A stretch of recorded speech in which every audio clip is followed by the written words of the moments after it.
अस्सलामुअलैकुम वरहमतुल्लाहि वबरकातुहू। आज हम बात करने जा रहे हैं मकद का नासूर और बवासीर में क्या फ़र्क है। फ़र्क कुछ इस तरह है कि आम तौर पर जो पेशेंट है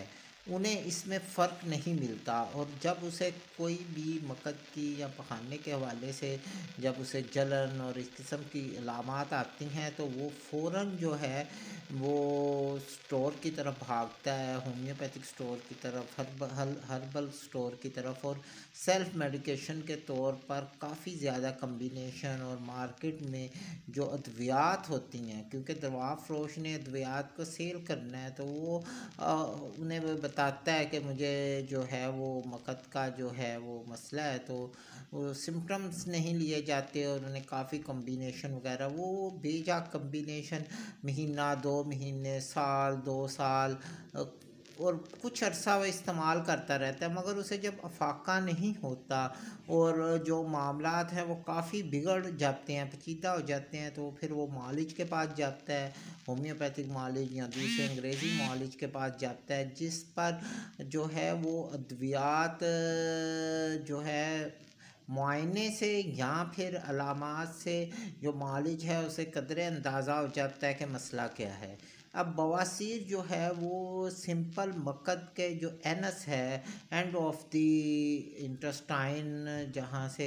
स्टूल पास होता है वहाँ पे स्वेलिंग हो जाती है या उसमें ब्लड आता है सिंपली, या उसमें मोके बन जाते हैं। मगर जो बकंदड़ है, नासूर है, इसे बकंदड़ भी आम पंजाबी लफ्ज़ में या देहाती अल्फाज में कहा जाता है, तो इसमें जो है ये रेशा बढ़ना शुरू हो जाता है। इसके अंदर ये एक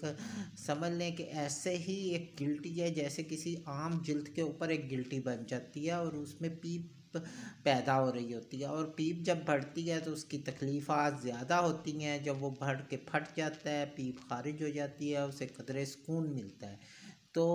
मकद के नासूर की और बवासीर की जो इलाज में फ़र्क है अद्वियात और अलामात की रोशनी में, तो इससे सबसे पहले जो है वो सेल्फ़ मेडिकेशन करने के बजाय इस बात की यकीन दहानी करें कि आया मकद में जहाँ बहुत से मसाइल हैं मकद के, हम इंशाल्लाह वक्तन फ़क्तन वीडियो में मसाइल को डिस्कस करेंगे। कांच निकलना, बकंदर, फैचुला, या इस किस्म के मसाइलों के साथ ये मसाइल जो है मकद के नासूर का ये अलग है। इसकी मेडिसिन्स, इसकी अलामात, इसकी सिम्टम्स बवासीर की अलामात और सिम्टम्स से मुख्तलिफ हैं। तो इसमें जो है जब उसे आराम नहीं आता तो वो होम्योपैथिक डॉक्टर के पास जाता है, जिसमें अलामात और मुख्तलिफ मुआयने और मुख्तलिफ जो वजूहात पर देखा जाता है तो पता चलता है इसे मकद का नसूर है। वहाँ एक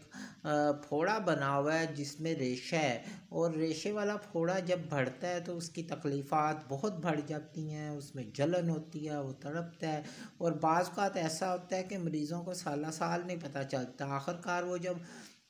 मुख्तलिफ़ अद्वियात ख़ुद ही खाता रहता है, किसी किसी सन्यासी की कहीं वो दे गुज़रता है तो परचून की दुकान पर लिखा होता है बवासीर की फ़ी सबीलिल्लाह दवाई खाएं, वो देखें लिखा तो उसने सही है बवासीर की खाएं, मगर जब आपको बवासीर ही नहीं है पेशेंट को,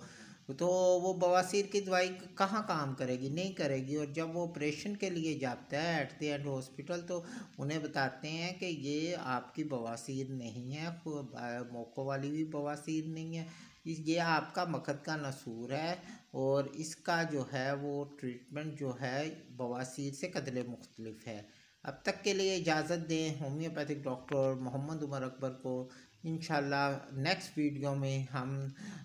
कुछ और जो है माए मुस्तकीम जो अंतरियों की डिज़ीज़ हैं, मैदे की डिज़ीज़ हैं, गुर्दे की डिज़ीज़ हैं, इन पर हम इंशाल्लाह वीडियो बनाते रहेंगे, मालूमाती वीडियो। आप सब्सक्राइब कर लें, बेल आइकन को क्लिक कर लें, ताकि मेरी तमाम वीडियो आने वाली वीडियो को आप बर वक्त देख सकें। अस्सलामु अलैकुम।